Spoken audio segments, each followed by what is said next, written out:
تذکرہ کیا جاتا ہے، یا رسول اللہ صوم و صلات کی بڑی پابند ہے، فرمایا یہ بتاؤ ہمسایوں کے ساتھ اس کا رویہ کیسا ہے؟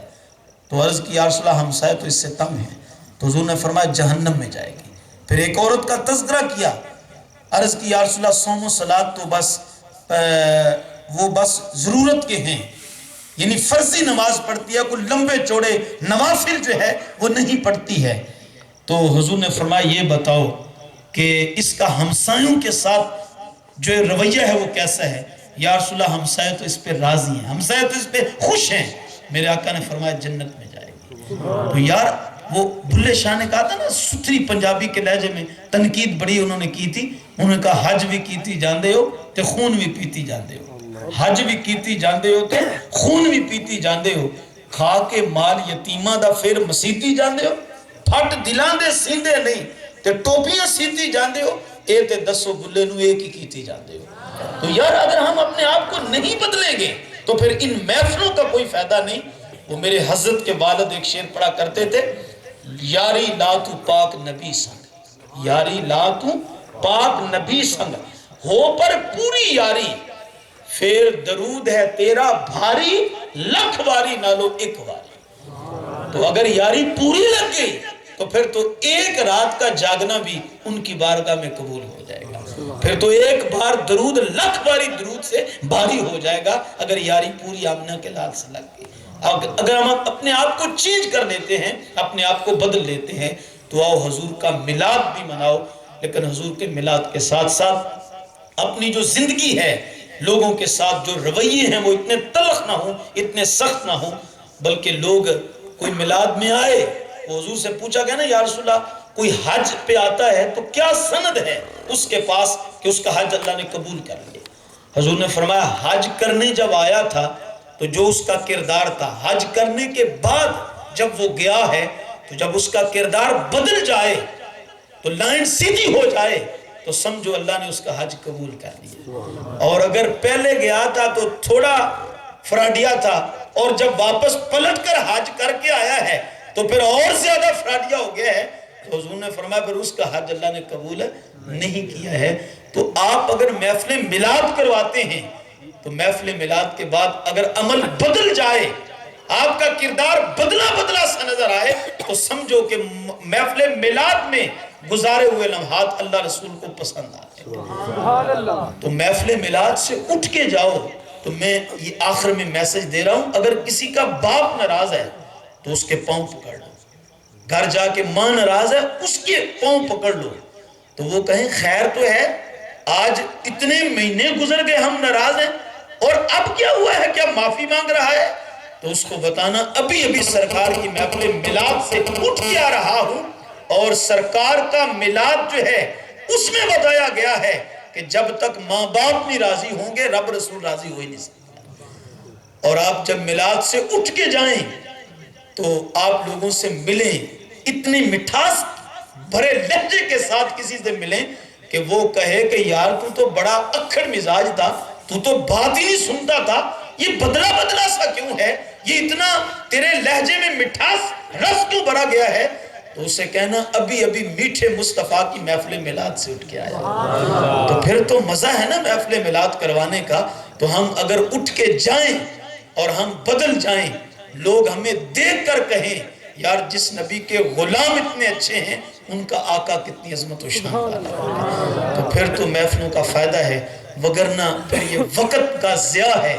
اللہ اکبر۔ تو ہم نے اپنے وقت کا ضیاع نہیں کرنا ہے، ہاں ہم نے جشن بھی بنانا ہے، محافل بھی کروانی ہے، لیکن ہم نے ساتھ ساتھ جس نبی کے آنے پہ اتنی خوشیاں مناتے ہیں اس نبی کی سیرت کو ہم نے اپنانا بھی ہے، اور جو مصطفیٰ کا پیغام ہے۔ اور میں حضرت کی موجودگی میں یہ بھی عرض کر دوں، میلاد کی حکمت اللہ نے خود قرآن میں بیان کی ہے، فرمایا یہ نبی شان والا جو ہم نے بھیجا ہے تم میں، کیوں بھیجا ہے؟ فرمایا یعلمہم الکتاب والحکمہ، یہ تمہیں کتاب سکھانے آیا ہے۔ میلاد کا مقصد کیا ہے؟ یہ تمہیں قرآن کی تعلیم دینے آیا ہے اور حکمت سکھانے آیا ہے۔ تو میلاد اس لیے حضور کا ہوا کہ اللہ کا پیغام بندوں تک پہنچائیں، یہ قرآن کی تعلیم دینے مصطفیٰ آئے ہیں، تو میلاد منائیں، مگر ہم قرآن کے نیڑے ہی نہ آئیں، قرآن کو پڑھے ہی نہ تو پھر بتاؤ ہمارے پہ رسول اللہ کیسے راضی ہو؟ یہ پچھلے دنوں کی بات ہے، بہت بڑا ایونٹ تھا کوئی عیسائیوں کا، تو اس تقریب میں ہر ملک سے انہوں نے ایک خطیب کہہ لیں بلائے ہوئے تھے، تو کہتے ہیں ایک امریکہ سے ڈاکٹر جب آیا نا سٹیج پہ، اس کی باری جب آئی گفتگو کرنے تو اس نے حضور کا کلمہ پڑھنا شروع کر دیا۔ وہ جو عیسائی تھے وہ حیران ہو گئے۔ اب دیکھو میرے میزبانوں نے مجھے بلایا محفل میلاد پہ، ابھی مجھے بتا رہے تھے حضور کی شان بھی بیان کرنی ہے، انہوں نے 7-8 مجھے موضوع دے دیے، یہ بھی بیان کرنا ہے، یہ بھی بیان کرنا ہے، یہ بھی بیان کرنا ہے۔ تو میں حیران ہو گیا میں کیا کیا بیان کروں گا، اور پھر ہمارا کوئی اتنا لمبا چوڑا خطاب کا دورانیہ بھی نہیں ہوتا۔ وہ میرے قبلہ فرماتے ہیں کہ بعض خطیب ایسے ہوتے ہیں آدھی گفتگو خود کرتے ہیں اور آدھی مجمع سے کرواتے ہیں، کبھی دایاں ہاتھ کھڑا کرو، کبھی بایاں ہاتھ کھڑا کرو، کبھی سینے کا زور لگا کے سبحان اللہ کہو، کبھی اونچی اونچی سبحان اللہ کہو۔ ایمان سے بتاؤ جب سے بول رہا ہوں آپ کو تو کوئی زحمت نہیں نہ دی میں نے، قبلہ نے پہلے کہہ دیا تھا آپ نے نعرہ بھی نہیں لگانا، وہ بھی وقت مجھے دینا ہے، اللہ اکبر۔ تو ہم مصطفی فقیر سارا خطاب خود ہی کرتے ہیں، اس لیے ہمارے 35-40 منٹ بھی بہت ہوتے ہیں، لیکن خیر بہت گفتگو لمبی ہوگی، بس ختم کر رہا ہوں۔ یہ بھی آپ کی محبت اور ذوق کو دیکھ کر میں کچھ عرض کر رہا ہوں، تو خیر مجھے یہ اس بات کا احساس ہے کہ میں آپ کا وقت ضائع نہیں کر رہا، آپ کو دوڑے نہیں سنا رہا، آمی و کبوترا تے جامی و کبوترا اس لے میں آپ کو مگن نہیں کر رہا۔ مجھے پتا ہے کہ اگر آپ کا وقت لے رہا ہوں تو آپ کے پلے کچھ رسول اللہ کا دین بھی ڈال رہا ہوں۔ تو خیر میں عرض کر رہا تھا کہ جب اس کو بلایا تو اس نے کلمہ پڑھنا شروع کر دیا۔ وہ جو میزبان تھے انہوں نے کہا کہ تو نے کیا کیا ہے کہ تو نے ہماری ناک خاک میں ملا دی ہے، اگر کلمہ پڑھنی تھا تو سائڈ پہ پڑھتا، کتنے لوگوں کو ہم نے جمع کیا ہے اور تو نے سٹیج پہ آ کے کلمہ مسلمانوں کے نبی کا پڑھنا شروع کر دیا۔ تو پھر انہوں نے کہا کہ لگتا ہے تو کسی مولوی کے چکر میں آ گیا ہے، کسی مولوی کی باتوں میں تو آ گیا ہے۔ اس نے کہا نا نا نا میں کوئی بچہ تھوڑا ہوں کسی کی باتوں میں آ جاؤں۔ اس نے کہا پھر کیا ہوا؟ اس نے کہا میں ڈاکٹر ہوں، پوری ریسرچ کی ہے۔ اس نے کہا بتا کیا تیری ریسرچ کہتی ہے؟ اس نے کہا خدا کی قسم میری ریسرچ کہتی ہے اس کائنات میں قرآن جیسی کتاب کوئی نہیں ہے، محمد جیسا نبی کوئی نہیں۔ اس نے کہا یہ میری ریسرچ کہتی ہے کہ قرآن جیسی کتاب کوئی نہیں ہے اور محمد جیسا نبی کوئی نہیں ہے۔ یارو ہمیں قائد ملا تو رب کا محبوب ملا، اور ہمیں جو نصاب کے لیے کتاب ملی ہے وہ قرآن کی صورت ملی ہے۔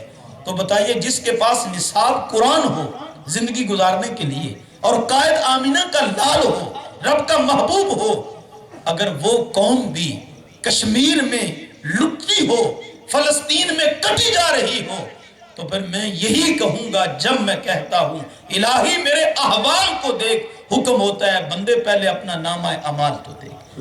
میری رات کی جو دعائیں نہیں قبول ہوتی میں سمجھ گیا یقیناً ابھی مجھ میں کچھ کمی ہے۔ اصل بات یہ ہے کہ ہم نے در رسول کو چھوڑ دیا ہے، ہم نے رسول کی سیرت کو جو ہے وہ چھوڑ دیا ہے، قرآن کی تعلیمات سے ہم دور چلے گئے۔ وہ اقبال نے کہا تھا جب شکوے کی زبان کو نہیں، لہجہ بڑا سخت تھا اور تلخ تھا، اس نے کہا تیرے کعبے کو جبینوں سے بسایا ہم نے، صفا دہر سے باطل کو مٹایا ہم نے، نوع انسانی کو غلامی سے چھڑایا ہم نے، تیرے قرآن کو سینے سے لگایا ہم نے، پھر بھی ہم سے گلا ہے کہ وفادار نہیں، اگر ہم وفادار نہیں تو بھی تو دلدار نہیں۔ لیکن جب جواب شکوہ آتا ہے صیغہ بدلتا ہے، باقی بات وہی ہے، لیکن نشہ اتر جاتا ہے، پھر آواز آئی، جواب آتا ہے میرے کعبے کو جبینوں سے بسایا کس نے، صفا دہر سے باطل کو مٹایا کس نے، نوع انسانی کو غلامی سے چھڑایا کس نے، میرے قرآن کو سینوں سے لگایا کس نے، تھے تو وہ تمہارے آبا مگر تم کیا ہو، ہاتھ پہ ہاتھ دھرے منتظر فردہ ہو، ہر کوئی مست مئے ذوق تن آسانی ہے، تم مسلمان ہو یہ انداز مسلمانی ہے، حیدری فقر ہے نئے دولت عثمانی ہے، تم کو اسلاف سے کیا نسبت روحانی ہے، اب کہا تھا وہ زمانے میں معزز تھے مسلمان ہو کر تم خار ہوئے ہو تارک قرآن ہو۔ تو اس لیے میں یہ آپ سے دست بستہ عرض کروں گا ابھی بھی وقت ہے، اپنے آپ کو سنبھال لو اور یہ جو وجود ہے اس کو کھینچ کے در مصطفیٰ پہ لے جاؤ، اور یہ جو دلوں کے انٹینوں کا کنیکشن ہے نا اس کو گنبد خضرا کی جانب کر آج سے 40 سال پہلے، آج کل تو بندے بندے کی جیب میں سینما ہے نا پورا، اس زمانے میں وہ black and white T V ہوتے تھے تو 2 ہی چینل ہوتے، یا پی ٹی وی ہوتا یا اے ٹی وی ہوتا تھا.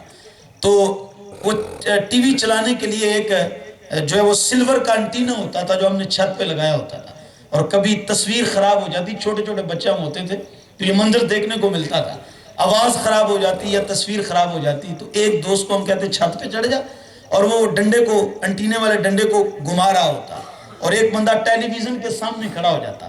تو یہاں انٹینے کی ڈائریکشن ٹھیک ہوتی نا تو پھر آواز بھی ٹھیک ہو جاتی اور تصویر بھی صاف ہو جاتی.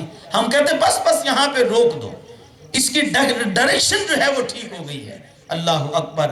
آج اس امت کی ٹون بھی خراب ہے، اس امت کی تصویر بھی خراب ہے. یہ جو بھائی بھائی کا گلا کاٹ رہا ہے یہ امت کی تصویر نہیں ہے. یہ جو بیٹا باپ کے سامنے کھڑا ہو کے گستاخیاں کر رہا ہے یہ اس امت کی آواز اور ٹون نہیں ہے. اللہ اکبر. تو یہ آواز ٹون کب خراب ہوئی، تصویر کب خراب ہوئی؟ کہ جب ہمارے دلوں کے انٹینوں کا کنیکشن گنبد خضرا سے پھر گیا.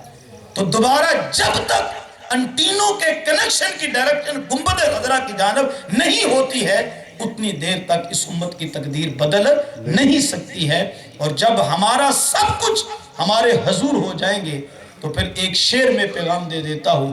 کیا کسی نے کہا تھا مصطفیٰ سے جو لپٹا وہ یگانہ ہو گیا، مصطفیٰ سے جو لپٹا وہ یگانہ ہو گیا، جس کے حضور ہو گئے اس کا زمانہ ہو گیا. کی محمد سے وفا تو نے تو ہم تیرے ہیں، یہ جہاں چیز ہے کیا لوح و قلم تیرے ہیں. اور اسی لیے کہا محمد کی غلامی دین حق کی شرط اول ہے، اسی میں ہو اگر خامی تو سب کچھ نہ مکمل ہے. محمد کی غلامی سند ہے آزاد ہونے کی، خدا کے دامن توحید میں آباد ہونے کی. اقبال نے اسی لیے کہا بمصطفیٰ برساں خیش را کے دی ہماؤس، اگر باؤں نہ رسیدی تمام بھول احابیس. اگر حضور کا عشق نہیں ہے، محبت نہیں ہے تو کلمہ پڑھ کے بھی تو بو لہب کا بو لہب ہے. لیکن میرا نقطہ نظر یہ ہے حضور سے پیار بھی کرو، عشق بھی کرو، محبت بھی کرو، لیکن یارو جس رسول سے پیار کرتے ہو اس رسول کی سیرت کو بھی اپنانے کی کوشش کرو. یہ دیکھو وہ رسول ہم پہ کس طرح مہربان ہوگا. تو وہ رسول تب ہم پہ راضی ہوں گے جب بہن کا احترام ہوگا، جب بیٹی کی قدر ہوگی، جب ماں کا احترام ہوگا، جب والد کا احترام ہوگا، اور جب ہم مسلمانوں کا خیال کریں گے، یتیموں سے پیار کریں گے تو پھر حضور کی سیرت کو اپنا لیں گے. پھر میلاد والا رسول بھی راضی ہو جائے گا، خدا کی قسم رسول کا رب بھی راضی ہو جائے گا. سبحان اللہ. لذت عشق نبی دل میں بسائے رکھنا، لذت عشق نبی دل میں بسائے رکھنا، یہ خزانہ ہے لٹیروں سے بچائے رکھنا. وہ کیا کسی نے کہا تھا دل کے ارمانہ پورے ہوئے تھے ابھی، دل کے ارمانہ پورے ہوئے تھے ابھی، یہ غضب ہو گیا کہ سحر ہو گئی. ابھی دل ٹھنڈا تو نہیں ہوا تھا لیکن میں کچھ الفاظ بھی بے ترتیبے سے آج ہو گئے. انہوں نے مجھے آتے ہی کہہ دیا کہ یہ بھی بیان کرنا ہے، یہ بھی بیان کرنا ہے، تو میں تو پریشان ہی ہو گیا اب میں بیان کیا کروں. تو خیر جو کچھ سنا، جو کچھ کہا، اللہ کی بارگاہ میں عرض ہے میرا مالک ایک ایک لفظ اپنی بارگاہ میں مستجاب فرما کے میرے اور آپ سب کے لیے خضر راہ بنا دے، اور اللہ تعالی ہمیں جو ہے وہ عمل کرنے والا اور حضور سے محبت کرنے کے ساتھ ساتھ حضور کی سیرت کو اپنانے والا بھی بنا دے. حضور کی سنت، حضور کی سیرت کو دل و جان سے اپنانے کی میرا رب ہمیں توفیق عطا کر دے.